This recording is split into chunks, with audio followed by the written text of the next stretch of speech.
Development plans contained in Part 3 of Act 172. So we have the National Physical Plan, okay, implemented, drafted and also implemented by the MPPC. We have the structure plan at state level, local plan, and also the special area plan. Okay, all contained inside Part 3 of Act 172.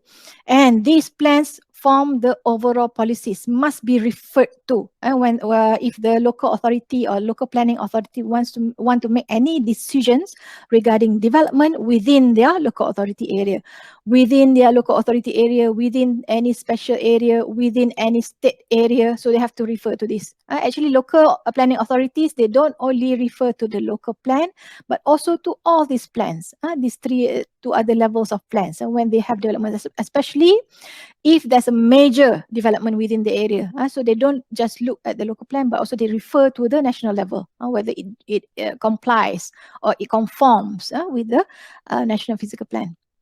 Okay, used to establish zoning, planning standards, public facilities, and so on. These things are the planning standards, yeah. The open spaces, the requirement 30%, 20%, and so on. Okay, so they have to refer back to what is being decided or what's being said at the federal level, isn't it? Okay, number of car parks, for instance, this one, number of car parks at one time, they say say one parking bay or one car park per house now.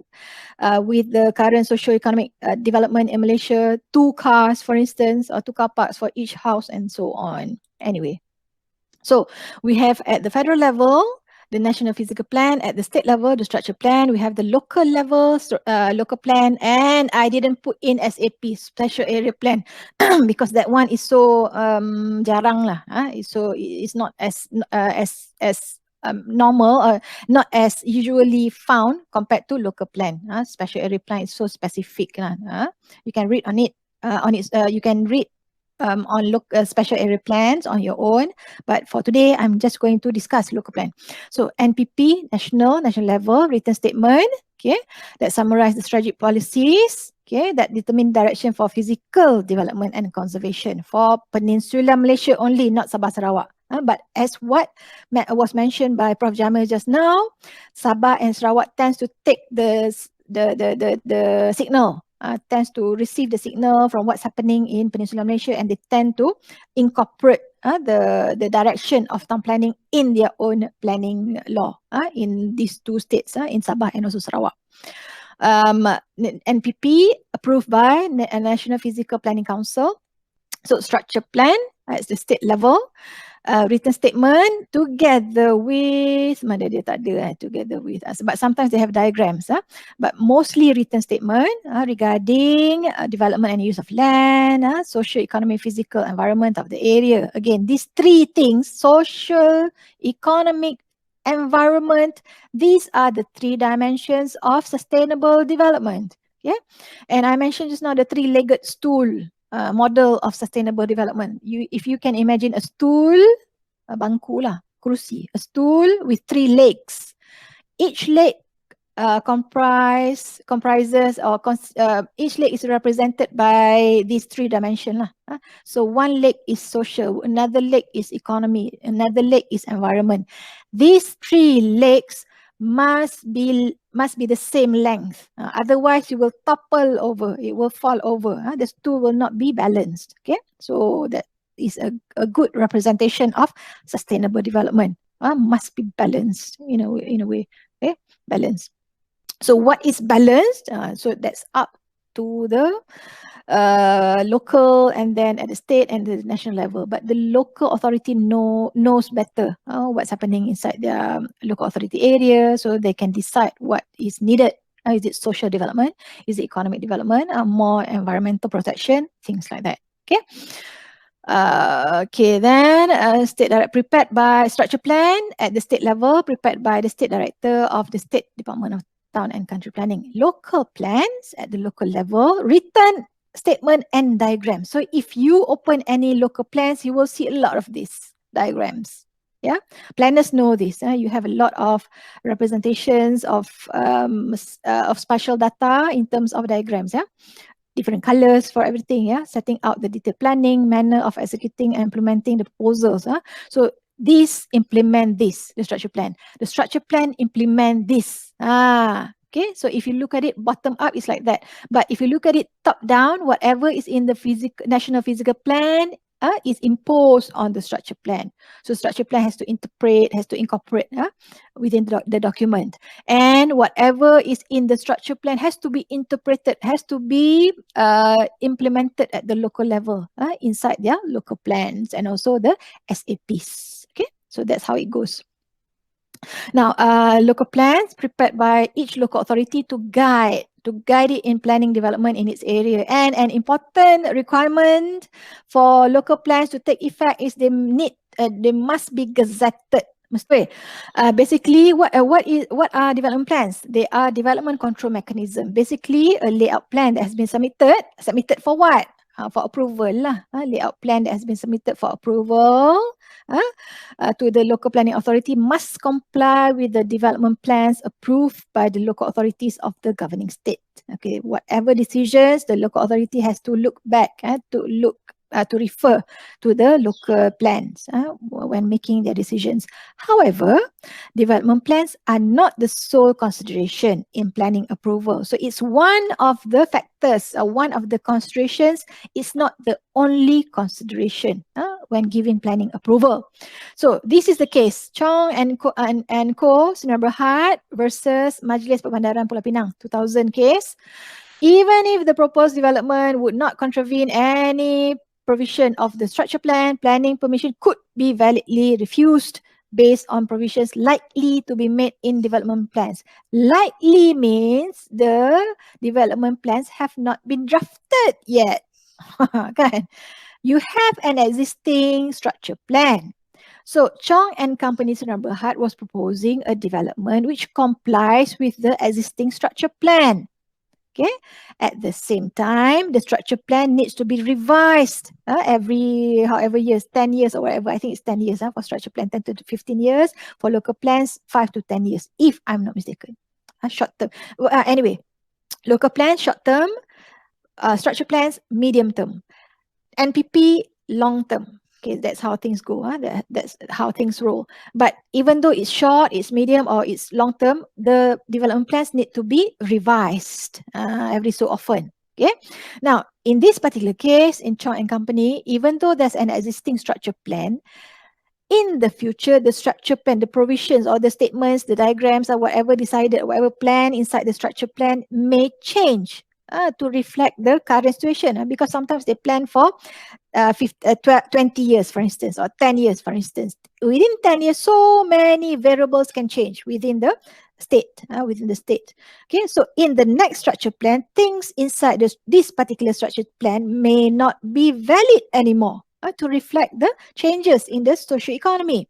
So Chong and Co., their planning permission approval was turned down because of the fact that in the future, there may be provisions that contradict, that may not agree with whatever is in the current structure plan. Okay. So the challenge, because they already complied with everything inside the structure plan, why was their application turned down?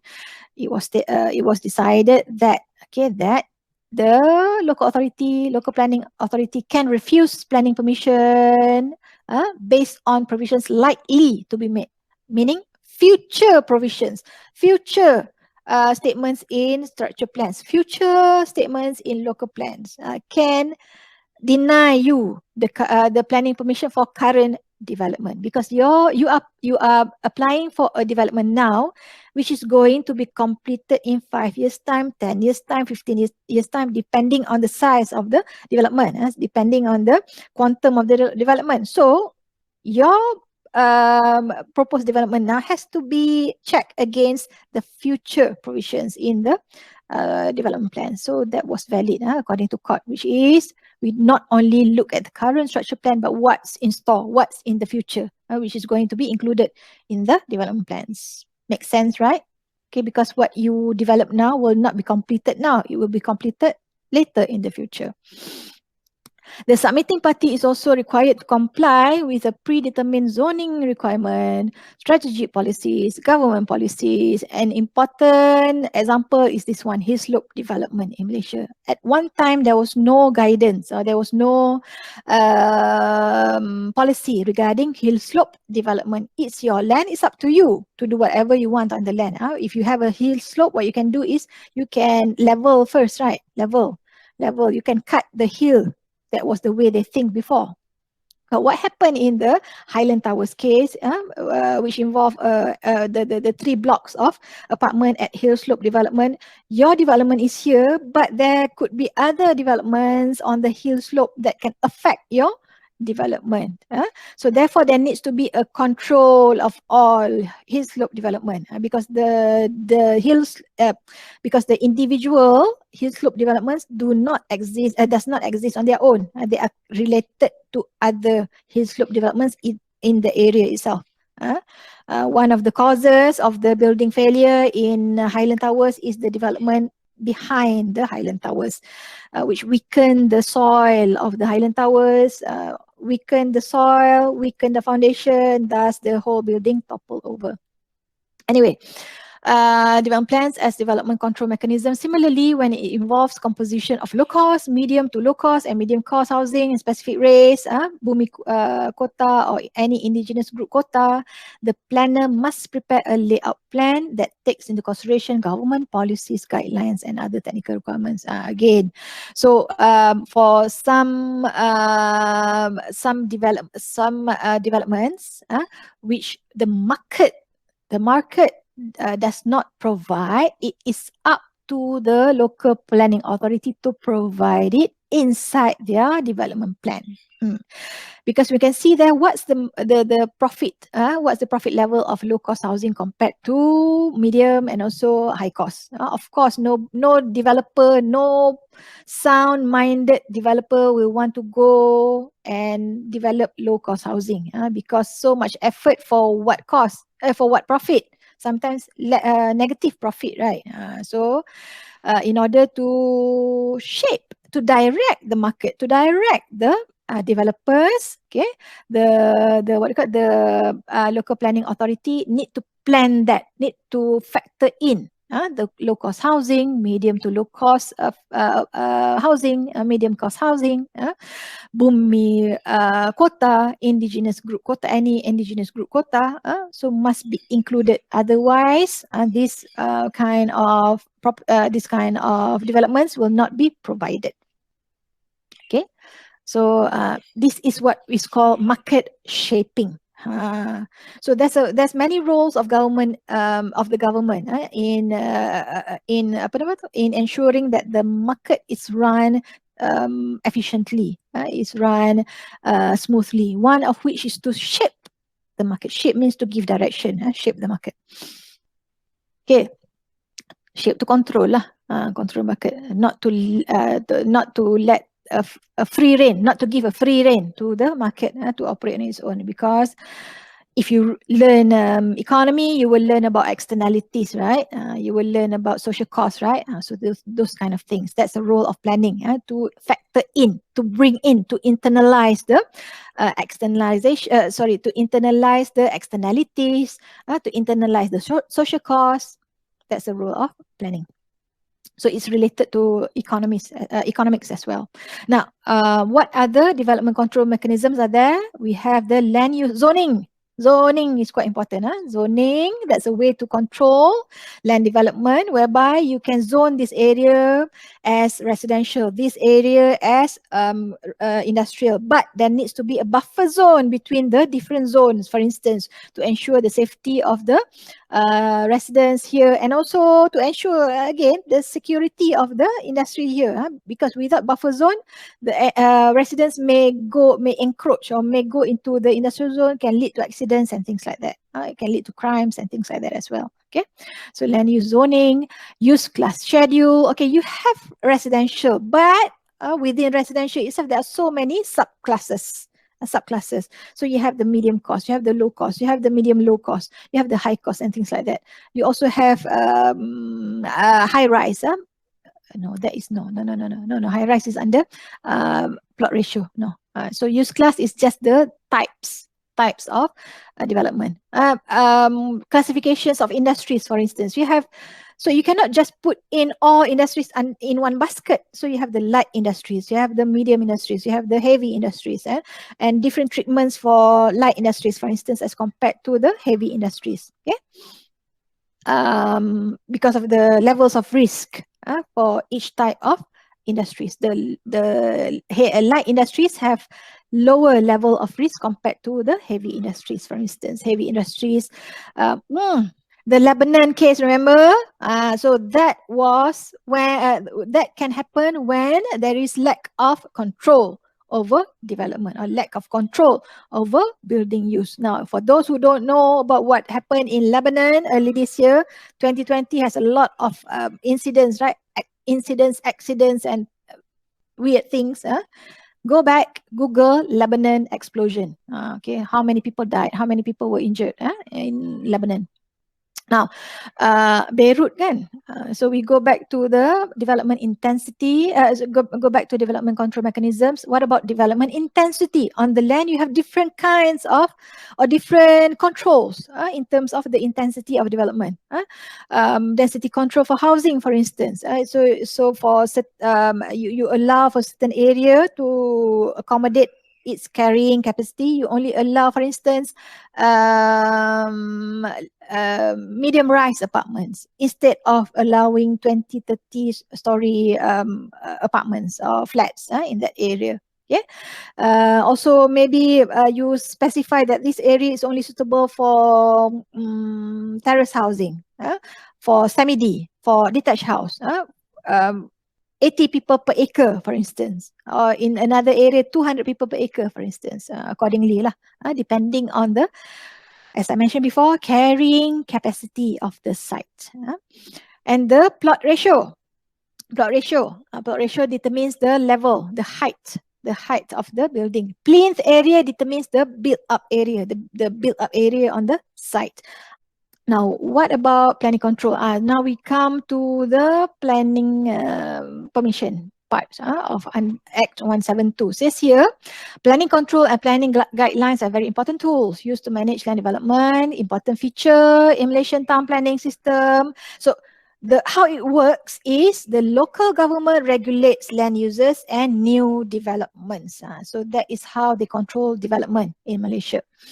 So it is based on the plan-led system. We follow the UK system, like what Prof. Jamil said just now, whereby development plans are formed and the public are consulted. Okay lah, there is public participation in the town planning process. When the development plans are being formulated, I'm talking about the Malaysian context, yeah. So when the development plans are formulated in Malaysia, they invite the public to give their inputs. So they have roadshows that enable the public, enable neighbors, enable stakeholders to put in their comments, to criticize, to encourage something, to suggest something. But at the end of the day, these are just suggestions. So the planning authorities, they have the prerogative, they have the power whether to accept or to reject the suggestions or the criticisms from the public. Okay, I think KL just did their roadshow, baru saja. They just invited the public to give, and it's quite, they use the new way of giving inputs. Right? Before you have to go physically on site and then you have to fill in forms, but now I think they use technology. I think they use a certain website for you to go and then for you to comment on the plans. Not sure if they still open for public inputs, but you can try to have a look. Subsequent development requires planning permission, which will be granted and or refused. So developments, after they have prepared the development plans, these new developments or subsequent developments, they need planning permission. So that's the key word. Planning permission in Malay is kebenaran merancang. Okay, kebenaran merancang, planning permission, bukan kelulusan perancangan, bukan? It's kebenaran merancang. It's very specific term, jargon. Planning permission, which will be granted or refused with reference to the development plan as material consideration. So one of the considerations to approve with condition or to refuse the planning permission application is the development plan, one of the considerations. But there are other considerations as well.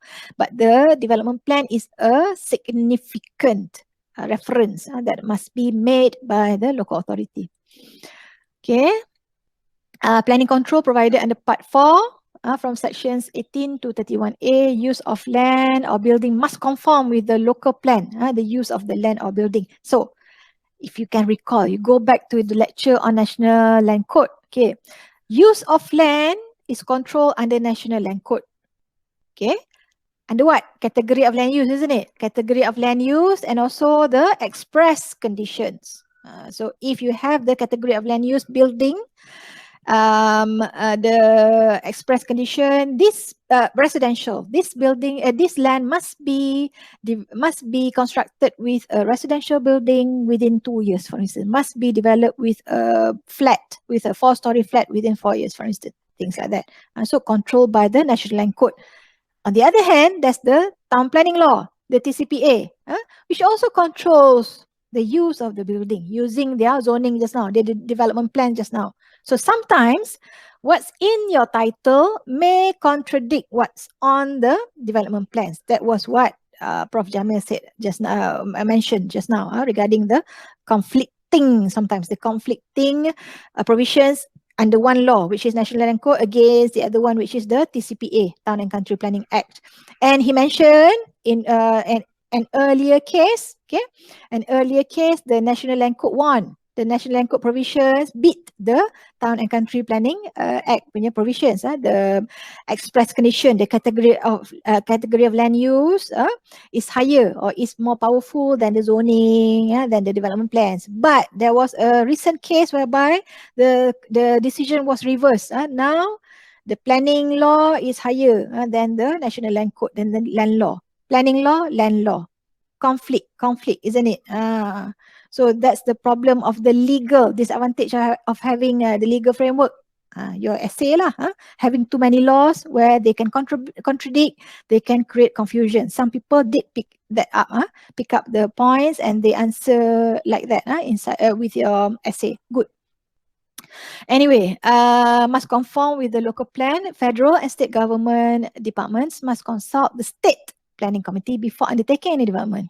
To obtain planning permission, a person must, okay, again, go back to this point. Federal and state government departments, they do not have a carte blanche. They do not have a blank check to do any development they wish, even though it's in public interest. They must go back to, or they must refer to the state planning committee to ask their advice, to get their inputs before undertaking any developments. So even though federal and state governments are public bodies and public bodies are supposed to act in the interest of the people, but sometimes they lack the planning knowledge, they lack the knowledge of the local economy, for instance, of the local culture, for instance, of the local environment, for instance. That's why they have to consult the state planning committee before undertaking their developments.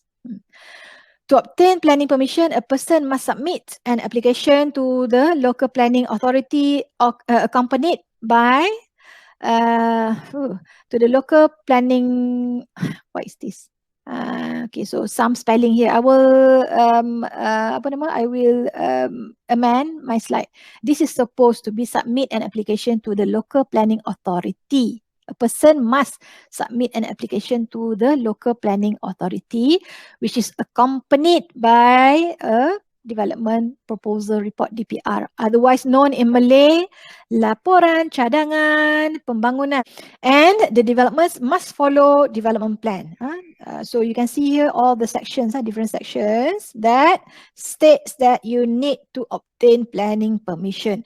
And the planning permission is going to be decided based on the development plan, because it says here developments must follow development plan. So of course, the one of the criteria that the local authority is going to use when deciding whether to approve, to reject the development is this one. Developments must follow development plan. So if this proposed development does not follow the development plan, then there is a reason for the local authority to reject or to refuse planning permission. But not always. They won't just outright reject. Normally, they approve with conditions. Because like I said before, local authorities, they need to balance three things: social, economy, environment. So they want the economy part to thrive as well. So of course, they will try their best to look if they can approve, but what are the things that they must impose on the proposed development so that the proposed development complies with the development plan. So that's where they approve with conditions. DPR document that accompanies the planning permission. So I showed you already. So all these are the contents inside the DPR, okay, which enables the local planning authority to make their development control decisions whether to to grant planning permission, grant with conditions, or refuse the planning permission. So planning permission. We've been mentioning about planning permission. What is it? It's one of the mechanisms of planning control. Must be obtained before starting. Not even when you undertake, but before even start your development, you must obtain the planning permission. Okay, but there's an exception to the rule, except for local authorities, and also there are some developments that may not require planning permission, and I will show you later on what kind of developments do not require planning permission. Furthermore, it says development must follow planning permission granted. Not only the development plan. Okay, once the development has been approved, the planning permission for the proposed development has been approved. Okay, whatever the conditions inside the planning permission must be observed as well, must be followed as well. Yeah. And this is the definition of planning permission according to section 2 sub 1. Again, refer back to section 2 for any definitions. Yeah. Section 2, planning permission refers to permission granted with or without condition to carry out development. So the planning permission is any permission granted with or without condition. To do what? To carry out development. So what are development? What's a development? Development, you go back to the definition of development. Like we mentioned before, the operations, land use, and the other one is the intangibles. The abstract development on the land, the amalgamation and also subdivision of the land. Exemptions. As I said before, there are exemptions to the planning permission requirements. Works only affecting the interior. So anything you want to paint, you want to put a small partition, you want to do any cosmetic work in the interior, you do not have to get planning permission. But an exception to the exception is if the building is a protected building, if it's a heritage building, a scheduled building, then you need to get permission from the local authority. But that's another law. That is National Heritage Act. So now we are only talking about the planning law, the planning permission. Now, public utility works. So public utility works, for instance, you want to install or build sewerage, cables, roads, you don't need to get planning permission. Works connected with agri activities inside agricultural zones. Now, for agricultural land, you can build certain buildings to accommodate the agricultural activities on the land. For instance, for a big parcel of agri land, for estate land, you can build, for instance, workers' quarters, their residence, their accommodation, their healthcare facilities, their nursery for the children. So those kind of things do not need planning permission, sebab it's related with agricultural activities. The sheds, storage sheds, when they harvest oil palm, for instance, They harvest oil palm. They need a place to put all their the fruit bunches at one place. So they the estate or the agri land owner can construct sheds, storage sheds, not only for the harvest but also for agricultural punya equipment, for their tractors and so on. Use of land or building not exceeding 1 month. Temporary land or building not exceeding 1 month. Temporary use of building, temporary use of land or temporary use of building, which is not exceeding 1 month. But there's another permission that they need to get, which is permit lah. Permit. They need to apply for permit for this. Not planning permission. Planning permission is for permanent developments. Temporary accommodation for workers, for construction sites, for instance, use of land or building within the curtilage of dwelling house for incidental enjoyment. For instance, ini gazebo kan, gazebos and things like that, for the enjoyment of your house, for your garden, for instance. You do not get, you do not have to get any planning permission, except for so this one is TCPA, right? Town and Country Planning Act. Putrajaya is very strict. If you want to build a gazebo, for instance, in your garden, you must get a planning permission first, because they want to control the streetscape and things like that in Putrajaya. Any other material change decided by state authority. Car porch, for instance, kan, yang small, yang tu tak apa tempat lain, but not in Putrajaya. Any other material change decided by state authority. And who can apply? Who can apply for planning permission? Anyone who owns a land and wants to develop it can apply. However, technically, who applies on behalf of the landowner is the architect or town planner. Okay, and this architect or town planner who applies on behalf of the owner is known as principal submitting person, PSP. Okay, the people who are working in developer companies in Malaysia, they know this, PSP, principal submitting person. Who approves? So who approves is based on section 22 sub 3, planning permission can only be approved by local planning authority. And for areas with no local authorities, as I mentioned, Director of State, Town and Country Planning Department, and the director at the state level. And technically you go to the local planning authority, but which department do you go to and submit your planning permission? You go to the one-stop center. Okay, because at local authorities you may have many different departments or different units inside the local authority. So you go to the one-stop center to submit your planning permission application. Now, these are the conditions that we talked about just now. Grant planning permission with conditions. So what kind of conditions? The local planning authority may impose planning conditions as part of the approval. So this has been accepted by court before. Planning authorities can impose planning permissions, no problem with that. But so these are the kinds of conditions prohibiting damage of the land, the physical environment, the natural topography, securing, making this one open space is quite important, an important condition in Malaysia. 20%, 30%, whatever. Ensure compatibility with the architecture and character. So these are just the examples of planning conditions. There's many more of planning conditions that can be set, but there are limitations as to the kind of conditions that can be imposed. This one lah, example. Tuan Sri Bangunan Sri Berhad. Bukan. This is not the case. The case that limits the kind of condition is the Sri Lempah case. However, it says here the imposition of the condition does not constitute approval. So even though the local authority imposed all this condition, it doesn't mean that that approval of the planning permission is given. This is just conditions separate from the approval.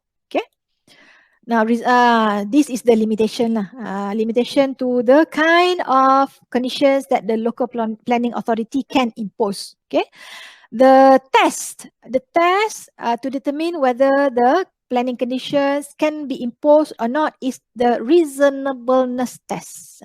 Reasonableness test, munasabah, whether it's munasabah or not, reasonable or not. Okay, the planning conditions must be reasonable. It says there. So the original principle of original principle of reasonableness, or actually principle of unreasonableness. What constitutes unreasonable was set in the Associated Provincial Picture Houses Limited versus Wensbury Corporation. So also known as Wensbury case. Senang. Wensbury. Dia tak sebut Wednesbury ya Mia. Mia dia sebut Wensbury. Mak Saleh kan? Wensbury case. Wensbury case. Wensbury. Wensbury case. Wensbury case, principle of unreasonableness. Apa yang tak reasonable itu? It's a UK case where it sets out a standard of unreasonableness for public body decisions that can be quashed. What is unreasonable? Any unreasonable decisions by a public body, by a government agency, can be quashed, can be deleted, can be reversed, can be made null and void. Okay. Under this one, judicial review. Judicial review means you appeal to court. For judicial review means the judge will decide on the case. So an unreasonable decision is a decision that is so unreasonable that no reasonable person acting reasonably could have made it. Okay, so what is unreasonable is any decision that's so unreasonable, tak munasabah, tak logik, tak munasabah, yang mana that which is no reasonable person, yang mana orang yang munasabah takkan buat that kind of decision. So unreasonable decision is any decision that's so unreasonable, tak logic, is illogical, that no reasonable person, no sane person, no person of sound mind acting reasonably could have made it. So this is the famous Sri Lempah case in Malaysia, whereby it adopted the Wensbury case, the test of reasonableness. Look it up. This case is quite interesting, but in essence, or if I can summarize this case, the Sri Lempah enterprise wanted to develop their land. They hold a freehold title. They were asked to surrender their freehold. In return, they will be given planning permission, but their land title will be changed to leasehold. Will you be happy if that's the kind of decision that you get from the local authority? Of course, Sri Lempah was not happy. Sri Lempah appealed. The case went up all the way to federal court, but at that time it was known as Supreme Court. Anyway, judge said, no, you cannot simply put any conditions. It must be reasonable, must be related to the permitted development. What's the link between changing the title from freehold to leasehold to getting your planning permission? So the court, in this case, made the right decision to quash or to turn down the decision made by the Pengarah PTG Kuala Lumpur Wilayah Persekutuan. Good. Condition must not be unreasonable. Okay.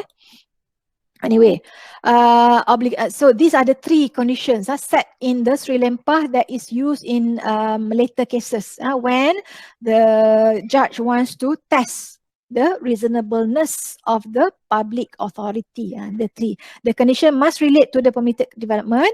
The condition must not be unreasonable. The condition must not be used for an ulterior motive of the local authority. So all these three must be fulfilled. Obligations of the approving committee. Obligations of local planning authority to decide as soon as possible to hear and consider objections of neighbours. Some neighbours may not be happy that there's a development next door that will affect their enjoyment of their land. So they will appeal, and their appeal is must be heard by the local planning authority. Also, to take into consideration the structure and local development plans. Take into consideration does not mean that follow exactly. Remember just now the case, the case that set the precedent that if you have any future provisions, that also can be part of the consideration. Not to approve the application if it contravenes the development plan. Okay, very clear here. Not to approve the application if development charges have not been paid. Okay, so these are the powers. Okay, what if the landowner is not happy about the result, not happy about being turned down, not happy with the conditions being imposed. Applicant who feels aggrieved by the local planning authority decision can make an appeal to the Lembaga Rayuan, the appeal board, of which Prof. Jamil was a member in KL. Aggrieved by the decision, these are the things that can lead to the appeal. Aggrieved by the decision to refuse planning permission, aggrieved by the conditions imposed. So, but not only to the landowner, but anyone who feels aggrieved. For instance, the neighbor just now, neighbor not happy with the appeal, sorry, with the decision here. Mana dia? Decision here. The neighbors, the local planning authority may decide, the neighbor may not be happy, so they may make an appeal to the appeal board. Okay. This one. There's an interesting case. Appeal. A neighbor objected to a decision, to a permission. Sorry, to the grant of planning permission for his opposite neighbor who wanted to add another level. I think so. That's the case. On the grounds that he is a UFO spotter. He said, if there's another level from my opposite neighbor, I cannot watch the UFO. Of course, local authority was not happy, so they turned down the objection. Anyway, in considering the appeal board shall hear the appellant and local planning authority and make an order confirming decision of local planning authority or allowing the appeal. Same with any court. So that's the power. The power of the appeal board is the same as any sessions court in Malaysia. Okay, so these are the powers of the appeal board. Lapse. What about the validity of the approved planning permission? It's only valid for 12 months. If no work is done within 12 months, then it ends, it expires. Okay, date of approval. What about revocation and modification? Can be done if it appears to the local planning authority in public interest that planning permission granted should be revoked, should be modified. Modified means to add conditions. Local planning authority may order for permission or approval to be revoked or modified. However, must get approval from state level first. You cannot decide on your own. And an order revoking the planning permission or approval of building plan shall state the period on which the person to whom the permission or approval was granted is required to demolish. Must give a certain time frame for the building that is currently under construction to be demolished because that is only fair to the person. Application is made. Okay, this is the summary. This is basically what we have discussed above. So I think this one you can read on your own. But I just would like to this one, focus on this one. Okay, based on considerations of proper planning, local planning authority shall, in terms of planning permission, grant absolutely, subject to conditions, and then they cannot just simply impose any kinds of conditions. Refer back to Sri Lanka case. Refer back to the test of unreasonableness and the Wensbury case. What is reasonable, what is not reasonable, okay? And refuse, the local planning authority can also refuse planning permission application. And any of these, the grant of planning permission absolutely, the conditions, the refusal may be appealed. And not only by the landowner, but also by the neighbors as well, okay? So again, the lapse just now can be modified. So these are all the summary. So that's all from me for this week.